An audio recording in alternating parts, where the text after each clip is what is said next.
And so you have to understand, if something bothers you, whether it's something that somebody does or something that somebody says, it owns you. And so when you look at being triggered, one of my favorite things is to be triggered, not because I enjoy being triggered and I still get triggered. It is not, I don't anticipate ever getting to end in my life and just never being triggered again. But the reason why I like being triggered at this moment, and I used to hate it, is because it is a moment for me to learn about myself and where I am not free mentally. It's kind of like, instead of a flaw, it's kind of like a flag. It's like, hey, Rob, here's a spotlight. This is the thing that you need to work on. It marks a spot in yourself where you're not free. When somebody else's words or whatever it is that they did gets under your skin, when their tone makes you pissed off, when you feel judged or you feel rejected or you feel dismissed, what you need to do is pause. Right there is an amazing place to be, because right there is a part of you that believes them. Right there is a part of you that is triggered because it reminds you of something from your past that you have not healed. They are accidentally shining a spotlight on your insecurity. You're only triggered by someone when you believe what they say to be true. They have just shown you exactly where you don't trust yourself, or that you don't think that you're good enough, or that you still hate being talked down to because it reminds you of the way that your father spoke to you and you haven't healed that within yourself. So in this moment, even though you want to punch them in the face, you kind of need to just give them a high five and say thank you. It is the universe coming to you through this person to show you where you need to work on yourself.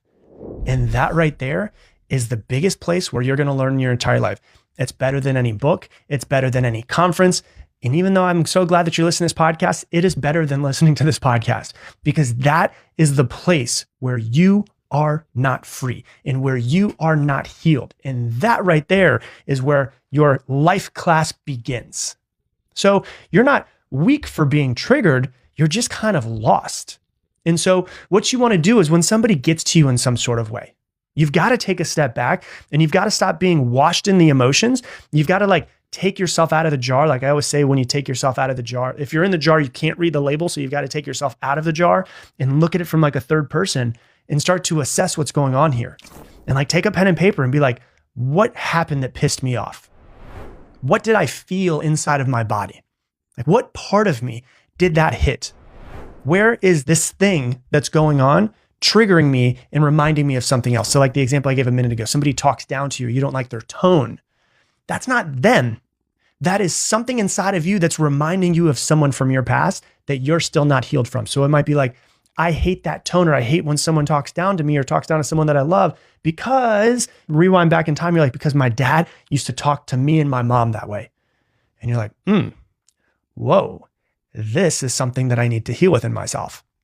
Not saying that's easy, but it is the place where we need to go back. Because most of the time what you'll find is that you have this need to feel understood, or you have this fear of being rejected, or a fear of not being good enough, or this leftover belief that you need to be approved by other people, or that you're unlovable in some sort of way. And so what you want to do is you want to kind of like if you're trying to catch a butterfly inside of a net, you want to catch it, you want to name it and actually identify this thing. And that's where you begin to get separation from it, right? So you're no longer inside of the trigger, you're observing the trigger.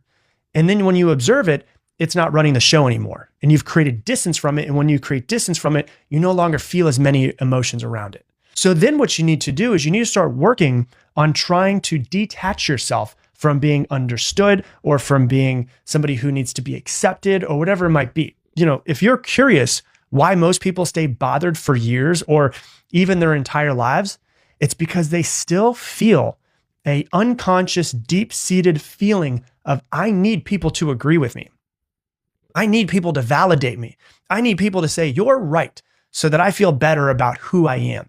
That is a prison. If you're relying on other people to make you feel good, then you'll never be free, because that always means that you need somebody else, versus being able to make yourself feel good. So here's the truth. You don't need to be understood by anybody else in order to be valid.